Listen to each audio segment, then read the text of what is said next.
Pronto, pessoal, está gravando. Vocês lembram que na última aula a gente estava falando um pouquinho sobre conflitos separatistas, né? No caso, cada aluno que participou da aula explicou um ou dois conflitos separatistas.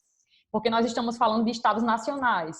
E, geralmente, pode ocorrer grupos de pessoas, etnias, que querem se separar de um país, né? Para fundar um outro país. Ou porque não, por questões religiosas ou por questões até políticas, territoriais, enfim, questões econômicas, esses grupos eles podem querer se separar de determinados países e fundar outros países.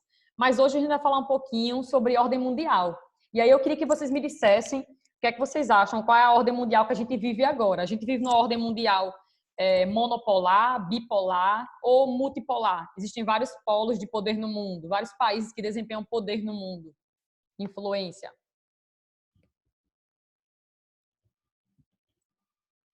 Monopolar? Monopolar, exatamente. Tem certeza? Monopolar. Multi, não? Multipolar. Ah, mas Celeste, por que você acha que é monopolar? Faz sentido com um aspecto monopolar. A gente estaria vivendo um período unimultipolar. Uma ordem mundial unimultipolar. Por que unimultipolar? Une no quesito militar, porque no quesito militar, no viés militar, os Estados Unidos ainda desempenham o principal exército, o país mais bem equipado do ponto de vista armamentista do mundo, ainda é, né? No quesito de pesquisa, de produção, de armamentos, enfim, são eles ainda, mas no quesito de economias, no quesito de política, de influenciar do ponto de vista econômico, militar, político, existem vários polos de poder no mundo. Então, a gente estaria vivendo uma ordem mundial unimultipolar. No quesito militar, uma potência, mas no quesito econômico e nos outros, culturais, enfim, existem vários polos de poder. Então, assim, é por isso que eu disse que Celeste não estava totalmente errada. Aí, vamos lá, prosseguindo. Professora, o que seria essa ordem mundial que você está falando aí? Sempre existiu uma ordem mundial ao longo da história? Sempre existiu. Como se equilibram as forças entre os países? Como se equilibra o poder entre eles? Né? O quanto um país ele pode desempenhar, influenciar, né, na vida política, cultural, social, econômica, militar dos outros países. Isso sempre existiu. Aí o livro de vocês ele vai falar nesse tópico aqui, além do Estado, as fronteiras estratégicas, capítulo 4, vai falar um pouquinho do século XVII até o nosso momento atual. Aí vai dizer o seguinte, no século XVII, nós não tínhamos apenas uma única superpotência global. Nós, de certa forma, tínhamos um cenário global de equilíbrio de forças de poder. Né? Não existia só uma superpotência ou só duas superpotências no mundo, existiam várias. Então, lá no século XVII, a gente tinha uma ordem mundial multipolar. É tanto que o livro de vocês vai mencionar algumas superpotências, né, do período, do século XVII.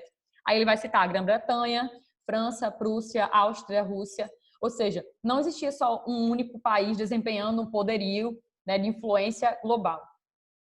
Aí, portanto, esse sistema ele vai ser chamado, conhecido como sistema multipolar.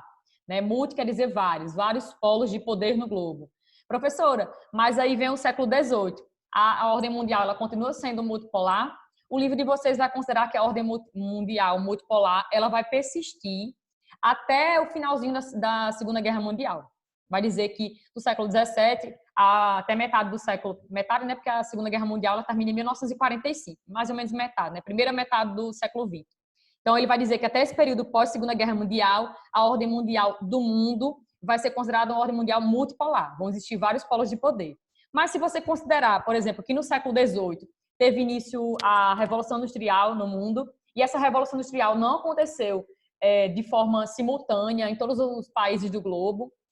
Então, você já poderia falar que no século XVIII poderia contrariar aí um pouquinho esse livro de vocês. Você poderia dizer assim, professora, mas já que no século XVIII teve início a Revolução Industrial na Inglaterra, então eu poderia dizer que a Inglaterra, ela tinha sim, ela estava meio que na frente nessa questão econômica global. Então, eu poderia dizer que talvez, nesse período do século XVIII, metade do século XVIII, a ordem mundial fosse uma ordem mundial unimultipolar, assim como ela é hoje.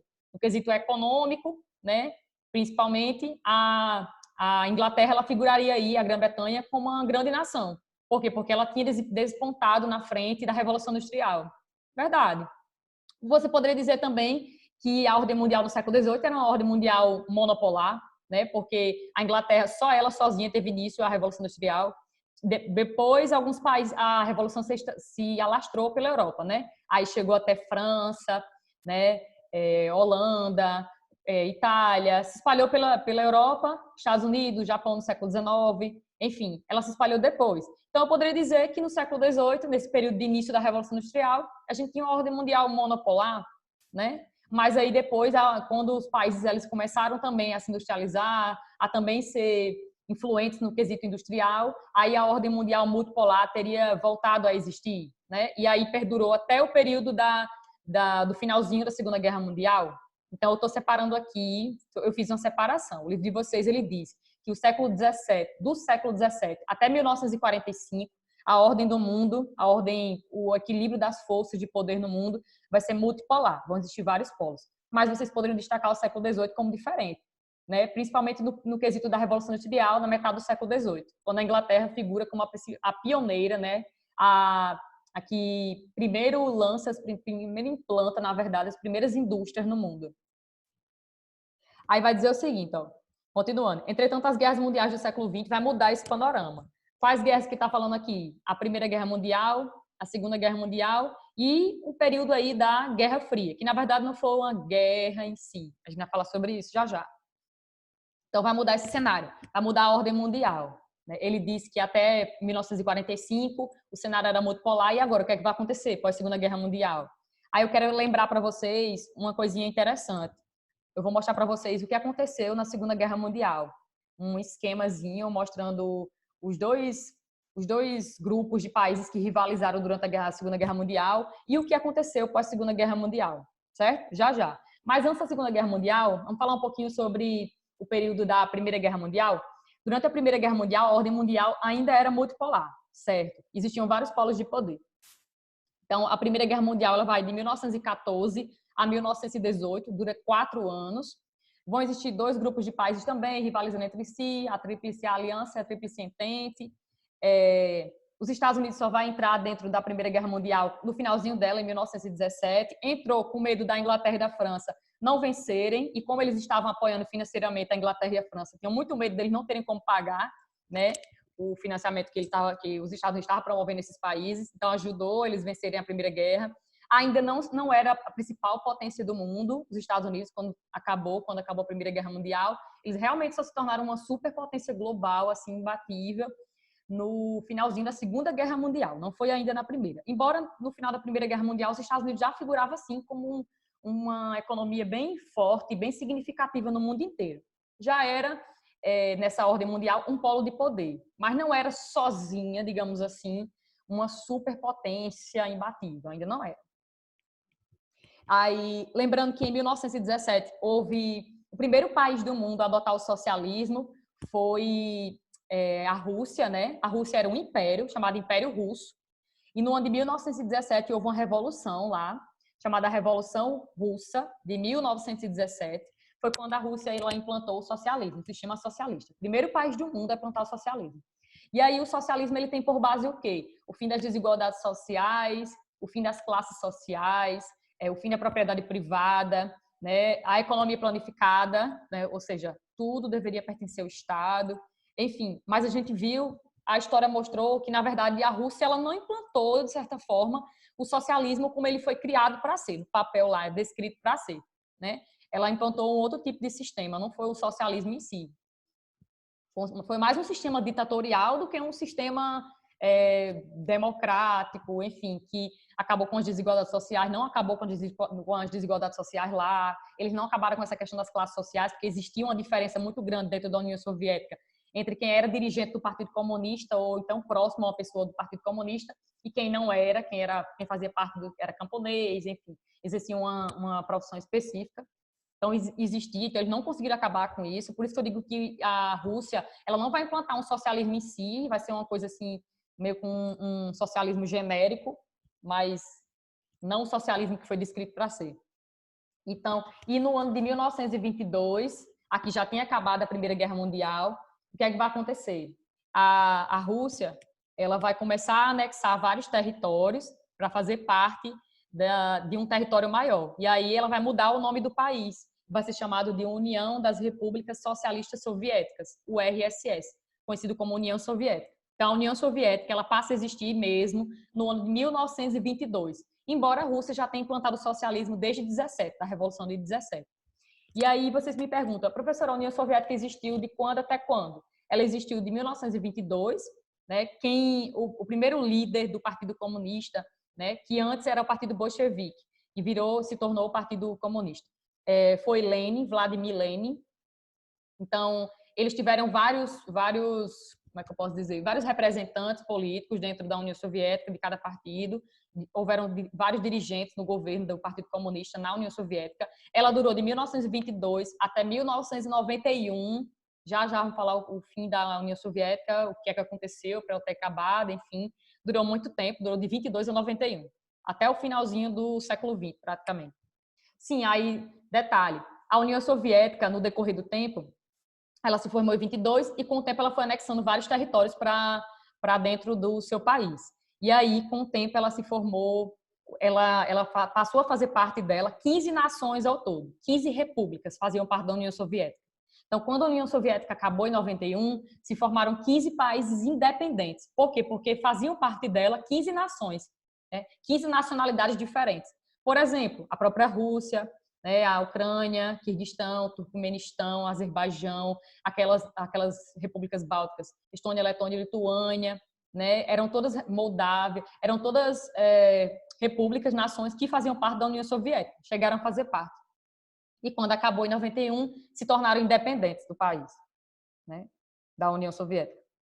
Aí vamos lá. Antes de falar de Guerra Fria, eu vou mostrar para vocês o esquemazinho que eu disse que já ia passar, né, da Segunda Guerra Mundial. O que aconteceu na Segunda Guerra Mundial? Só para lembrar. Aqui. A Segunda Guerra Mundial é um período que vai de 1939 até 1945. Professora, foi a guerra mais mortífera? Foi, de todas que já ocorreu ao longo da história. Ela matou dizem aí que ela matou cerca de 60 milhões de pessoas. Participaram dela as principais potências do mundo até então. O mundo ainda era multipolar durante a Segunda Guerra Mundial. Que mais? Existiam dois grupos de países, o eixo, que rivalizava com o grupo dos aliados, devem lembrar disso, ou, enfim, já devem ter visto. Os aliados eram quem? Estados Unidos, França, Reino Unido e União Soviética. Aí o pessoal do eixo, que rivalizava com os aliados, era a Alemanha nazista de Hitler, vocês devem lembrar disso.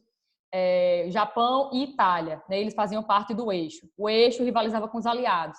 Aí aqui eu vou mostrar um esqueminha do que aconteceu, né, nesse conflito dentro da Europa. Eu não vou mostrar fora da Europa, não. Vou mostrar só dentro da Europa. O que aconteceu na Segunda Guerra Mundial. Só para vocês relembrarem. Estão vendo, né, isso aqui? Estão vendo o mapa da Europa? Não, tá aparecendo só a sua. Não? E agora? Mapa da Europa. Não? Ainda não. Tá, não. Espera aí.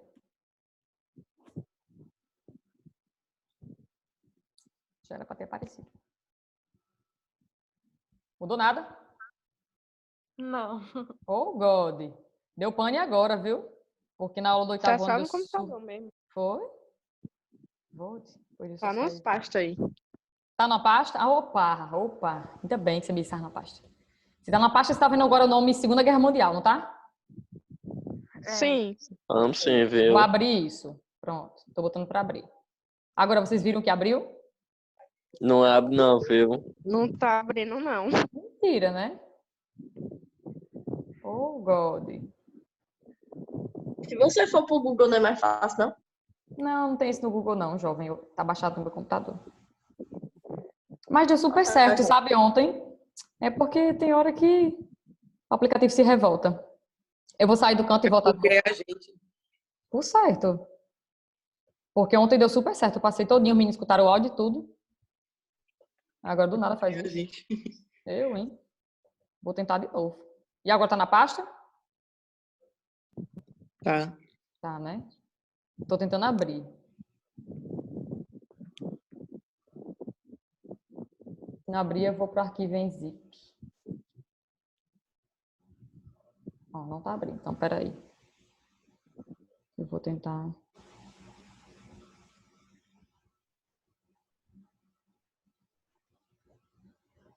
De novo. Não vai. Então, peraí. Problemas técnicos. E agora, vocês estão vendo isso? Compartilhou? Yes. Yes? Oh, beleza. Agora, vocês vão ver o mapa da Europa, estão vendo? Yes. Oh, glória! Pronto, então vamos lá. Aqui é o cenário da Segunda Guerra Mundial na Europa, no continente europeu. Eu tenho aqui a Alemanha nazista.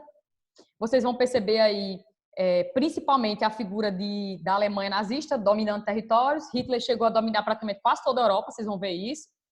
Vão ver também aí, quem fazia parte do eixo era Alemanha, Itália e o Japão. O Japão não está aqui agora, mas aí vocês vão ver também a figura aqui dos aliados, ó, Reino Unido, França. Vão ver aqui também o domínio da União Soviética, o que é que eles conseguiram dominar na Segunda Guerra Mundial, e vai aparecer os Estados Unidos já já.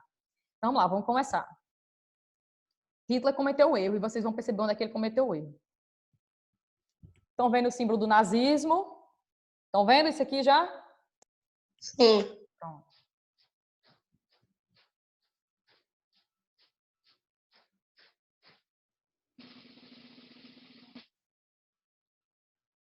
A Áustria, né? A Alemanha nazista dominando a Áustria também, se juntaram. Tchecoslováquia.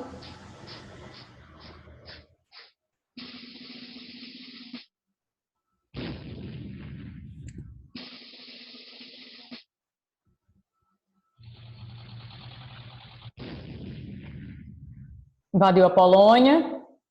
Aí houve um tratado aqui entre Hitler e a União Soviética, porque uma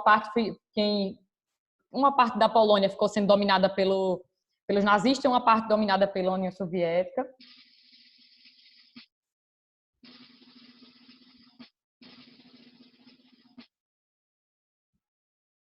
Olha os aliados aparecendo aqui, ó.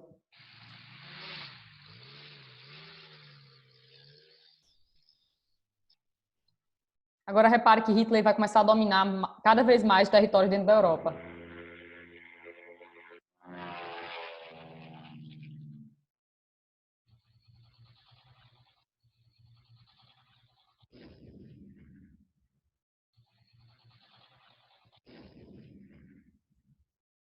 Ele chega até a França, chega até Paris, inclusive.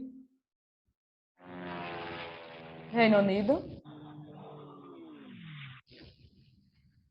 Chegou até o Reino Unido.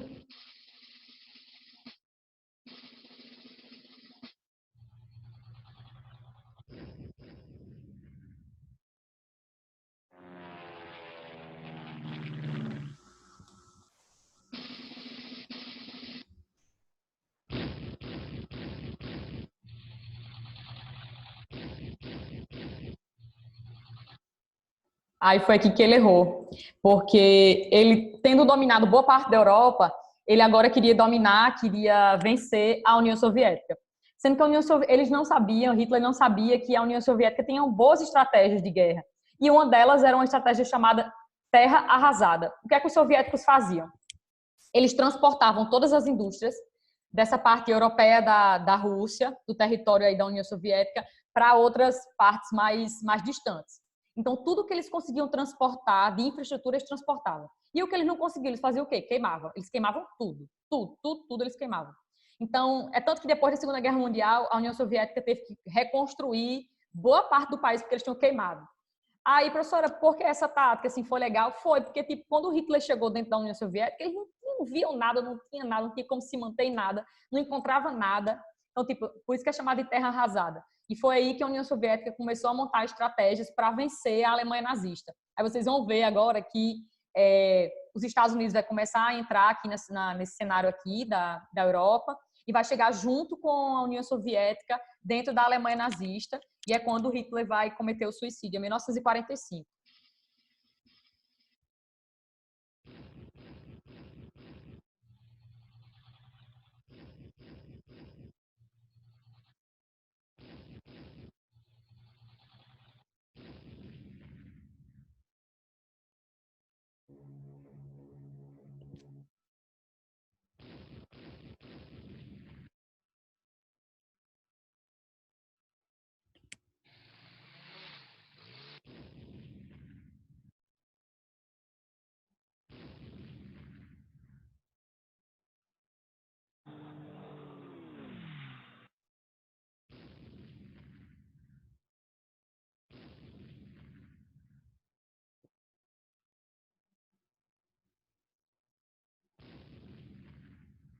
Tá vendo que Hitler já está perdendo aqui territórios, né? Olha agora. Ó, a União Soviética.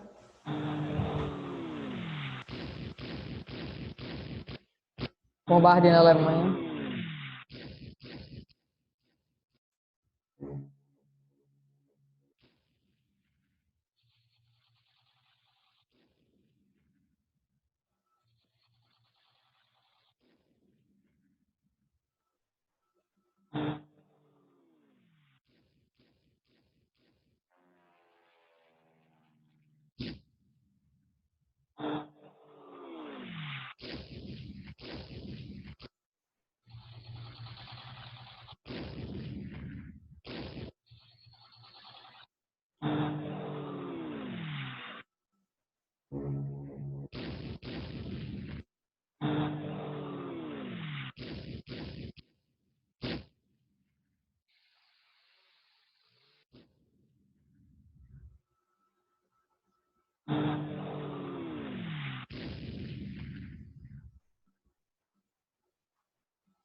União Soviética. Repare que eles vão chegar juntos aqui, ó.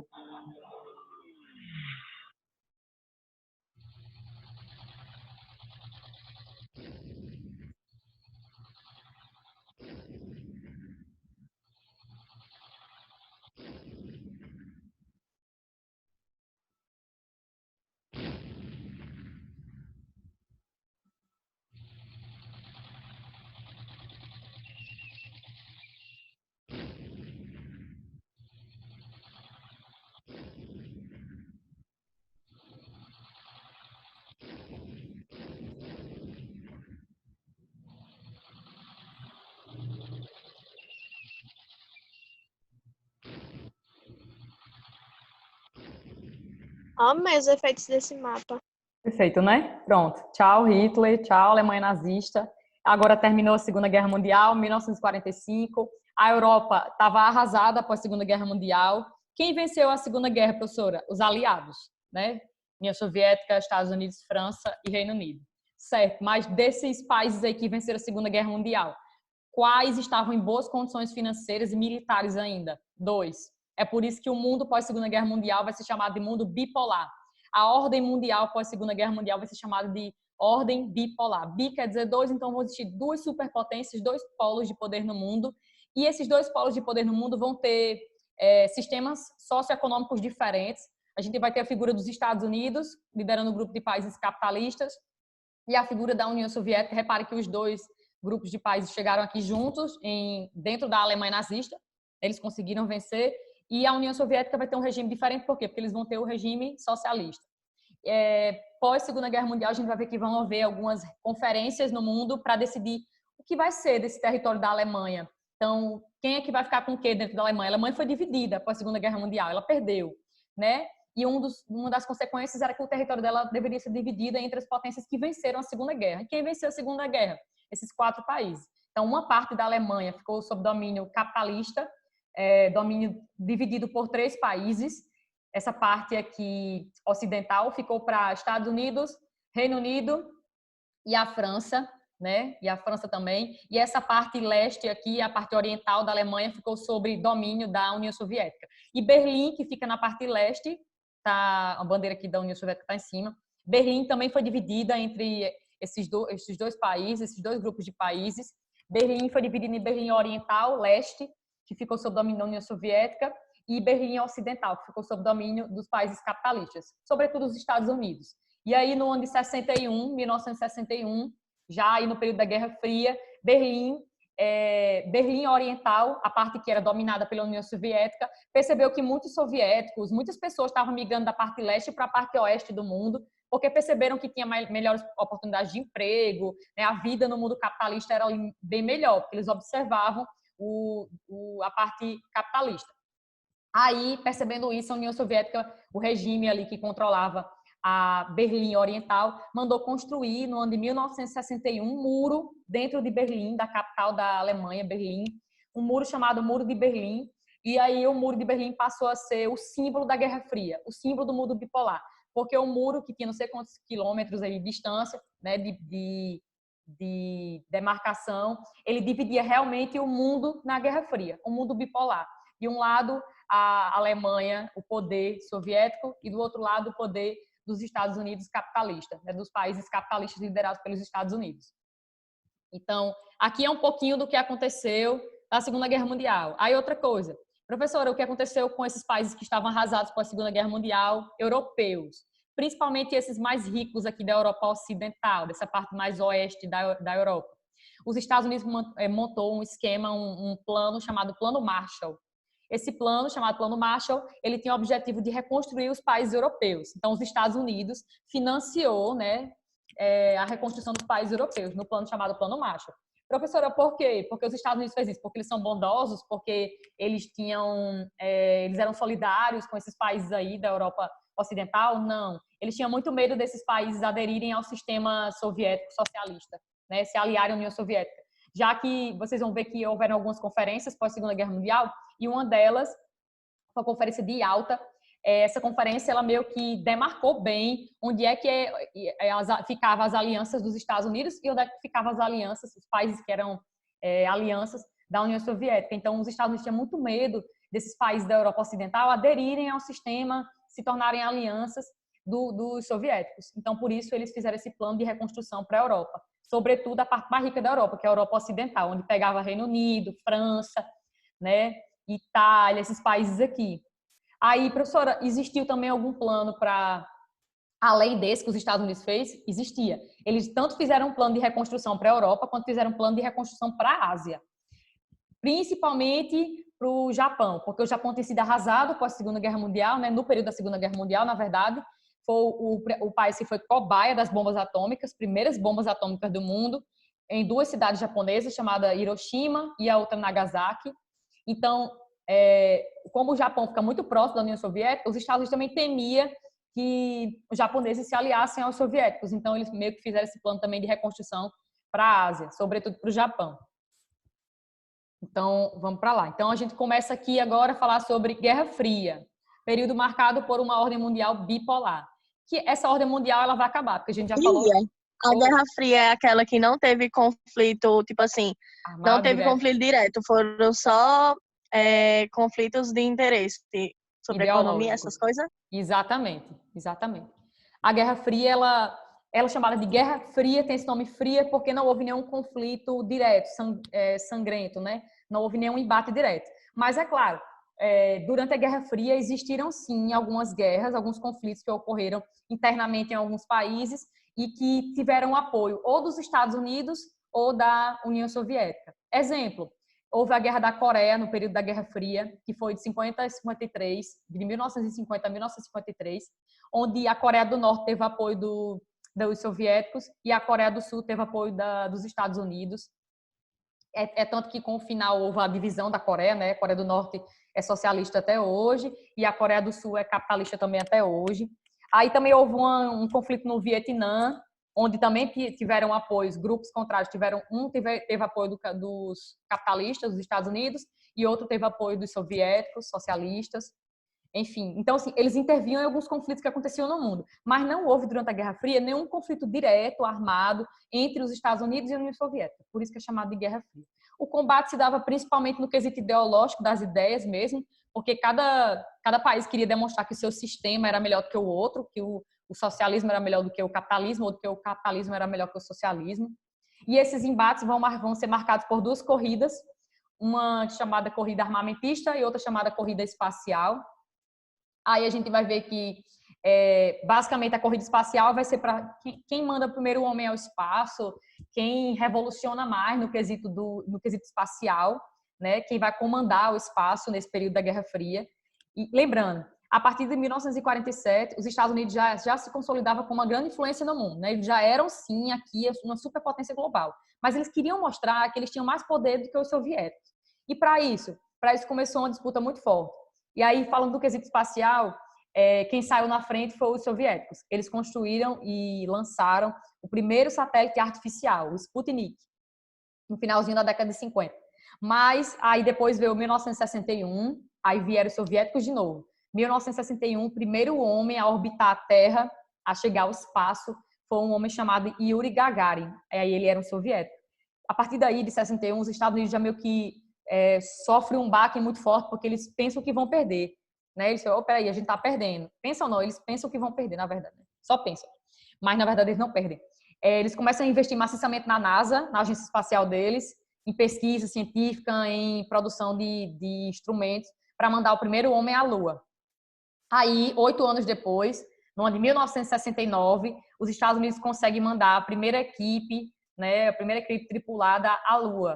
O primeiro homem a pisar a Lua é um cara chamado Neil Armstrong, numa missão chamada Apollo 11. Eles conseguem mandar o primeiro homem até a Lua. E aí, realmente, eles figuram como, opa, peraí, nós realmente somos a principal potência global no quesito espacial. Nós conseguimos mandar o primeiro homem à Lua. Então, eles meio que venceram a corrida espacial, digamos assim, por esse fato. Porque uma coisa era você era você orbitar a Terra, e outra coisa era você pisar na Lua, no nosso satélite natural. Já era uma outra dimensão bem maior. Aí, a corrida armamentista. Existia também, durante a Guerra Fria, a corrida armamentista. O que era essa corrida armamentista? O nome está dizendo, corrida armamentista, porque eles queriam ver quem é que tinha mais armamentos, quem é que tinha mais poder bélico, quem é que tinha mais poder de destruição em massa. E dentro dessa corrida armamentista, tinha meio que uma competição entre eles dois, entre os Estados Unidos e a União Soviética, para ver quem tinha o maior arsenal nuclear também. E lembrando que esse período aí é um período meio que sombrio, porque muitas pessoas temiam uma possível terceira guerra mundial. E esses dois países já tinham um poderio nuclear, então um poderio nuclear até de destruir boa parte do mundo, até o mundo inteiro. Então o mundo vivia meio que um período tenso da história.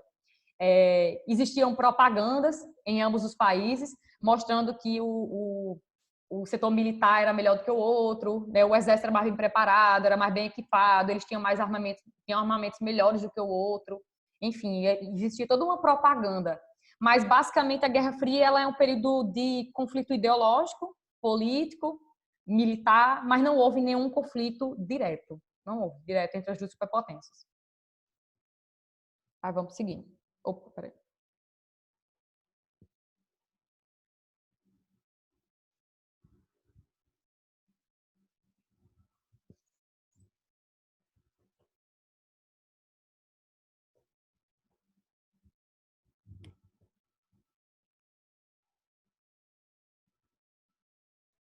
Já falei disso.